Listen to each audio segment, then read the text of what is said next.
Hey guys, happy Tuesday. So I got nothing too exciting for you today, but figured I'd show you the little fix-it job I did, making it so a couple things on this gas furnace were done properly, and you know, I told the guy I would fix this up for him, and a couple of them were important, and you'll see in the video. But what I'm waiting on is so that a job where the other contractor went out and they tried to scare the customer and tell them that they're going to die of carbon monoxide. I went out there and did the right thing. I'm just waiting for the guy who took the footage. So I actually had the customer take footage of my entire service call from beginning to end. And he's got some real good footage. I'm just waiting for him to download that and send that to me, and then I'll have a video on that showing you guys what I did to set the customer's mind at ease and let them know, no, you're not going to die. I did sell the gas furnace. I'm going to install that either this Friday or Monday of next week.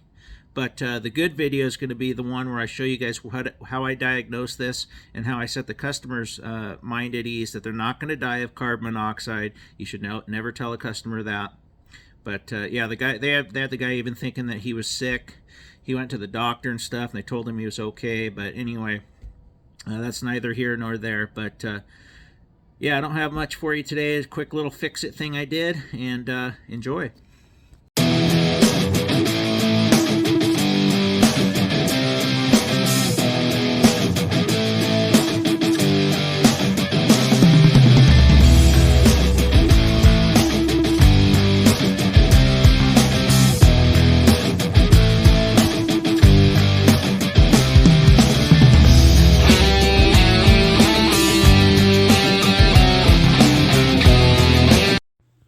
Alright guys, we're going to fix some things that are improper here. We're going to fix that. We're going to make that a proper drip leg into this older furnace. We're going to take this 2 to 3 reducer out that's on the horizontal. You don't ever want to do that because you will get the moisture building up right here, the water, and it'll actually it'll block the pipe. It gets stuck there. So you never want to have your vent pipe with a increaser in the horizontal. We want to move it to right here. And then we also have a little leak in our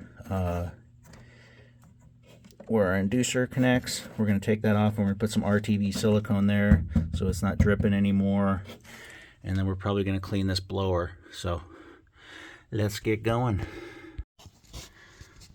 All right, the seam further back in the crawl was opening up too, so I went ahead and taped it. Then I got the one that I mentioned originally. It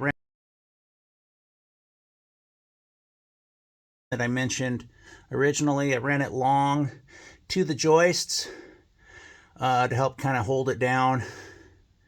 So better than probably it's ever been. Let's go over to the drip leg. So now we have the proper drip leg on the proper side of the valve. Gas changes direction, so any sediment or moisture will fall into that T before it goes into the furnace. And then if we come over to the vent, we now have our increaser on the vertical, which is the way it should be. When I cut the pipe back there to put the new stuff in, probably a good quart of water spilled out of that, so it was trapping water with the reducer at the horizontal, which is not the way it's supposed to be installed. So got that all fixed up. I told you about the blower. It's fine, and then a little bit of RTV silicone on that inducer motor.